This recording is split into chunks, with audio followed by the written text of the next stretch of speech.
So guys, जैसा कि हमने पिछले एपिसोड में देखा कि जियोयान ने फेतियान को मार दिया, जिससे वेनरेड ले को काफी गुस्सा आया और वो बिस्ट डोमेन के दोनों लीडर के साथ उस पर अटैक करने का प्लान बना रहा था। पर जियोयान ने पोर्टल से अपने सभी साथियों को वहां बुला लिया, जिसे देखकर वो सभी डर गए थे और वेनरेड ले को वो कैंप छोड़कर भागना पड़ा था। पर रात को मिस्टीरियस गर्ल जियन को पकड़ने आई, पर जब उसे पता चला कि जियन नेदर अर्थ ट्राइब से नहीं है तो वो भागने लगी। पर जियोयान ने उसका पीछा किया, जिससे एक फियर्स फाइट हुई, पर उसने अपने एक एल्डर से जियोयान पर अटैक करवाया, जिससे वह बचकर भाग निकली थी। ये वही लड़की थी जिसने नेदर अर्थ ट्राइब के लोगों का किडनैप किया था और अर्थ ट्राइब के लोग उसे ढूंढ रहे थे। अब हम देखते हैं कि बोन माउंटेन के प्राचीन खंडरों पर लगी हुई सील जल्दी खुलने वाली थी, जिससे एक तेज एनर्जी उस सील से रिलीज होती है जो पूरे बिस्ट डोमेन में फैल जाती है और इससे पूरी जगह हिल रही थी।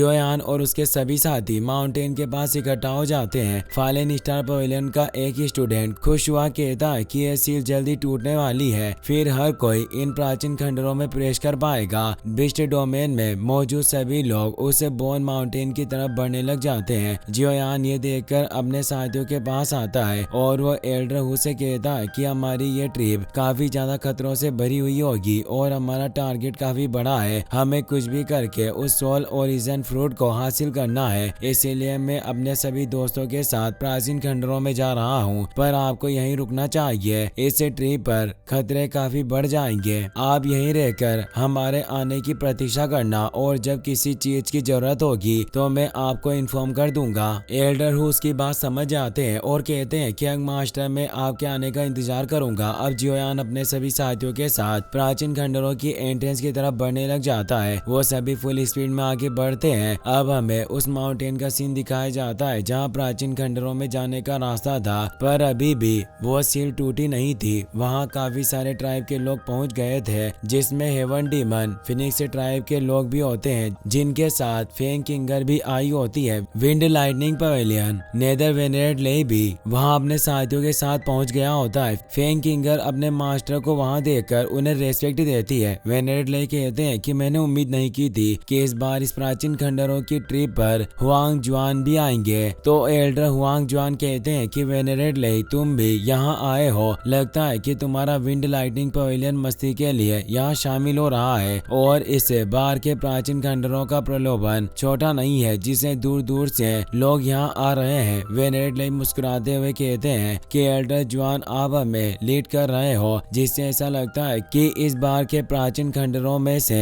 हम खाली हाथ नहीं लौटेंगे। तभी हम देखते हैं कि वहाँ आइस रिवर वैली का हेड बिंग है भी आया होता है, जो अपने कुछ पावरफुल एल्डर के साथ आया था। साथ ही में हम यहाँ प्रोफाउंड जुआन सेक्टर के मास्टर चेंतियान को भी देखते हैं, जो अपने कुछ लोगों के साथ आया होता है। अब जियोयान भी अपने साथियों के साथ वहाँ जाता है। जियोयान को देखकर चेंतियान, बिंग है और फेंग किंगर तीनों हैरान हो जाते हैं और वेनरेड ले को उसे देखकर काफी गुस्सा आ रहा होता है। वो सोचता है कि इस ट्रिप के दौरान मैं इस जियोयान से अपने शर्म का बदला जरूर लूंगा। जियोयान भी देखता है कि यहाँ हेवन डीमन फिनिक्स ट्राइब और आइस रिवर वैली के साथ प्रोफाउंड जुआन सेक्टर के भी लोग आए हैं। साथ ही वेनरेड ले भी अपने साथियों के साथ मौजूद है। ये सभी मेरे दुश्मन है, जिससे अगर ये एक साथ मिल गए तो ये मेरे लिए काफी प्रॉब्लम क्रिएट कर सकते हैं और ऐसा फील हो रहा है कि मैं इस पूरी ट्रिप के दरमियान अपने दुश्मन से गिरा रहूंगा। फेंग किंगर जियोयान से कहती है कि मैंने तुम्हें पिछले 2 सालों से नहीं देखा, लगता है कि जियोयान तुमने काफी तरक्की हासिल की है और अब तुम फाइट वेनरेड लेवल में पहुंच गए हो। जियन उसका मजाक उड़ाते हुए कहती है कि तुम हेवन डीमन फिनिक्स ट्राइब की हाई क्लास की गर्ल हो, फिर भी तुम्हारी क्षमता इतनी कम है, तुम फाइट वेनरेड में भी प्रमोट नहीं हो पाई। मेरी आंखों में तुम लोग एक बदबूदार पक्षियों के अलावा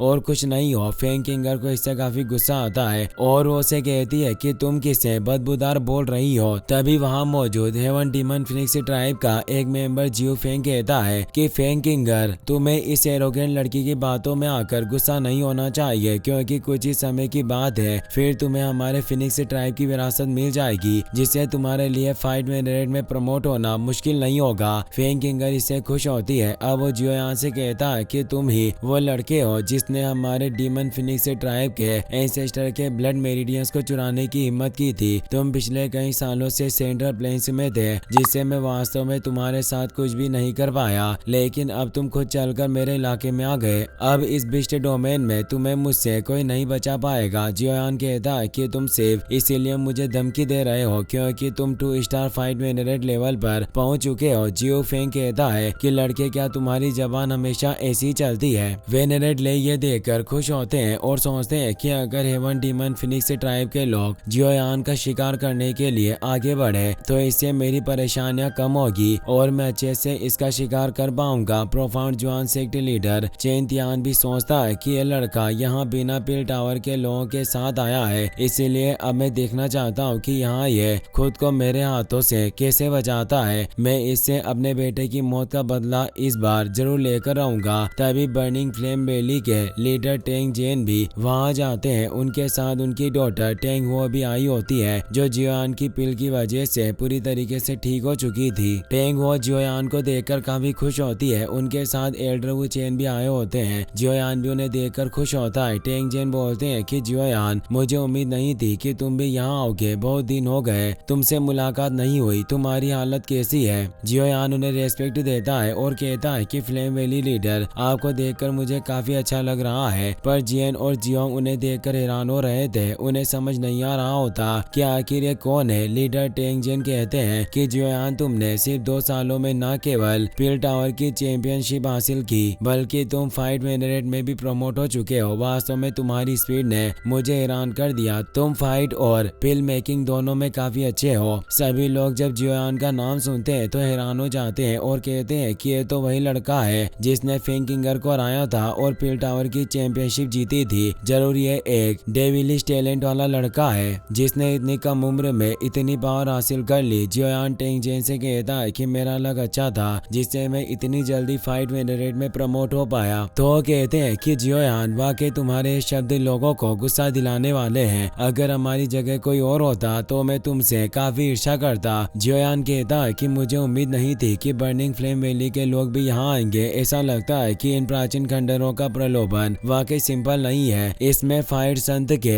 अवशेष मौजूद है जो काफी दुर्लभ है और एक अफवाह है कि यहाँ एक हेवनली रैंक की फाइटिंग स्किल भी मौजूद है। और वैसे भी मुझे सभी लोगों के बीच अपने बर्निंग फ्लेम वैली का ओहदा बढ़ाने और अपनी बेटी को यहाँ घुमाने के लिए लाना ही था। वो जानते थे कि जियोयान के यहाँ काफी सारे दुश्मन हैं, इसीलिए वो सभी से कहते हैं कि जियोयान मेरे बेस्ट फ्रेंड की तरह है और इसने मुझ पर एक एहसान किया, इसीलिए अगर इसे किसी ने भी छूने की हिम्मत की तो भले ही मेरी पूरी बर्निंग फ्लेम वैली उस आदमी के साथ लड़ने में सक्षम ना हो, पर फिर भी मैं अंत तक तुम्हारे साथ फाइट करूंगा। हेवन डीमन ट्राइब के एल्डर जुआन परेशान होते हैं और कहते हैं कि बर्निंग फ्लेम लीडर जियोयान का सपोर्ट कर रहा है, इसीलिए मुझे डर है कि हम आसानी से उस जियोयान को मार नहीं पाएंगे। और वैसे भी हमारी इस यात्रा का उद्देश्य इस जियोयान को मारना नहीं था। हम उस हेवन लेवल की फाइट कॉम्बैट स्किल के लिए यहाँ आए थे जिसे हमें कुछ भी करके हासिल करना होगा। जियो फेंग कहता है कि इस लड़के का लक वाकई काफी अच्छा है, पर आज तो ये लकी होने की वजह से बच गया, पर जैसे ही उस फाइट कॉम्बैट स्किल का मामला सुलझ जाएगा तो मैं इस लड़के के साथ अपना हिसाब चुकता कर लूंगा। वेनरेट ले उस पर अटैक करने की सोच रहा था, पर अब वो इस फैसले को टाल देता है। जियोयान लीडर टेंग को इस मदद के लिए थैंक्स कहता है। तभी वो पूरी जगह हिलने लगती है क्योंकि वहाँ प्राचीन खंडरों पर लगी हुई सील अब क्रैक होने लग गई थी। सभी ये देखकर उत्साहित हो जाते हैं। कुछ लोग जल्दी से अंदर जाने के लालच में उस सील के पास बढ़ने लगते हैं, पर जैसे ही सील पूरी तरीके से क्रैक होती है तो उसकी रोशनी चारों तरफ फैल जाती है जो इतनी ज्यादा फियर्स होती है कि वो पास आने वाले कल्टिवेटर को तुरंत जलाकर राख कर देती है। जियोयान ये देखकर अपने आगे एक बैरियर को एक्टिवेट कर लेता है। बाकी सभी कबीले के लीडर भी अपने लोगों को बचाने के लिए ऐसा ही करते हैं, पर मामूली कल्टिवेटर उस एनर्जी का सामना नहीं कर पाते और मारे जाते हैं। वेनरेट ले भी अपने साथी डिसिबल को बचा नहीं पाता और उसका एक साथी मारा जाता है। अब कुछ ही देर में वो एनर्जी शांत हो जाती है, पर कोई भी आगे नहीं बढ़ रहा था क्योंकि उन्हें पता होता है कि आगे जरूर कोई ना कोई खतरा होगा। फेंग किंगर कहती है कि मैंने नहीं सोचा था कि ये सील इतनी डरावनी होगी। सालों से ये सील टिकी हुई थी जिससे इसकी एनर्जी से इतना डरावना असर हुआ। वास्तव में इन प्राचीन खंडरों में फाइट संत के अवशेष छिपे हुए हैं। तभी वो जगह वापस से हिलने लगती है। सभी डर जाते हैं क्योंकि वहाँ खंडरों के बाहर मौजूद सभी मूर्तियां एक्टिवेट होने लगती है जो असल में सभी पपेट होती है। जियोयान कहता है कि इन सभी पपेट में फाइट वेनरेट की पीक पावर मौजूद मौजूद है। एल्डर तियानहो कहते हैं कि ये उस फाइट संत के द्वारा छोड़ा गया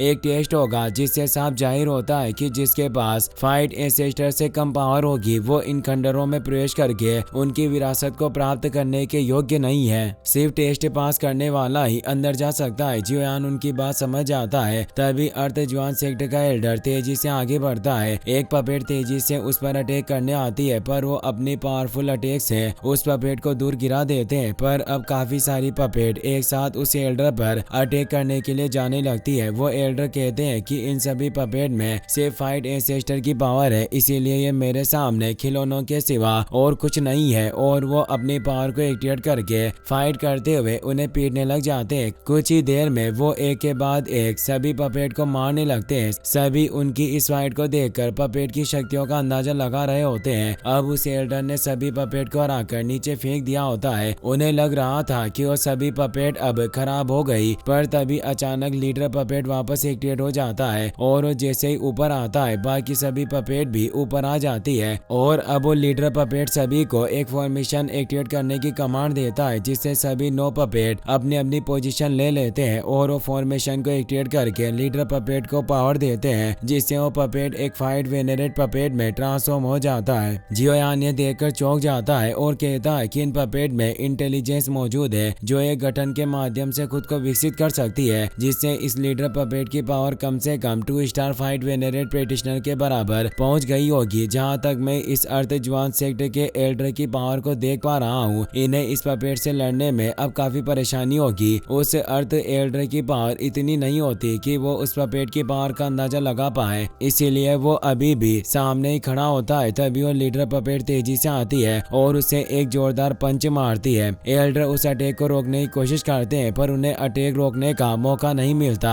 और वो घायल होकर दूर हो जाते हैं। वो ईरानी से कहते हैं कि आखिर इस पपेट की शक्ति अचानक इतनी कैसे बढ़ गई। तभी वो लीडर पपेट उन्हें वापस से मारने लग जाता है। वो उन्हें बहुत ज्यादा पीटता है पर कोई उनकी मदद नहीं कर रहा होता और सब ये देखकर मजे ले रहे होते हैं। जियोयान सोचता है कि मेरे पास अच्छा मौका है, मैं इन सभी पपेट पर जीत हासिल करके इन्हें कॉन्करर कर सकता हूँ, जिससे मेरी हेवनली अर्थ पपेट के साथ इन पपेट की पावर मिलाकर मेरा डिफेंस काफी पावरफुल होगा। और अगर मुझे 5 स्टार फाइट वेनरेट के खिलाफ भी लड़ना पड़ा तो मुझे परेशानी नहीं होगी और मेरे पास पर्याप्त लड़ने की पावर होगी। अर्थ जुआन सेक्ट का लीडर उस पपेट के वॉर से दूर गिरने लगता है तो जियोयान आगे जाकर उन्हें संभालता है और कहता है कि सीनियर मैं आपकी क्या मदद करूंगा, आप कुछ देर तक इस लीडर पपेट को रोकने में मेरी मदद करें। और वो तेजी से उस फॉर्मेशन पपेट की तरफ बढ़ता है। वो लीडर पपेट उस एल्डर पर अटैक करने बढ़ता है पर वो बच जाता है और अब वो एल्डर अपनी सेंड पावर को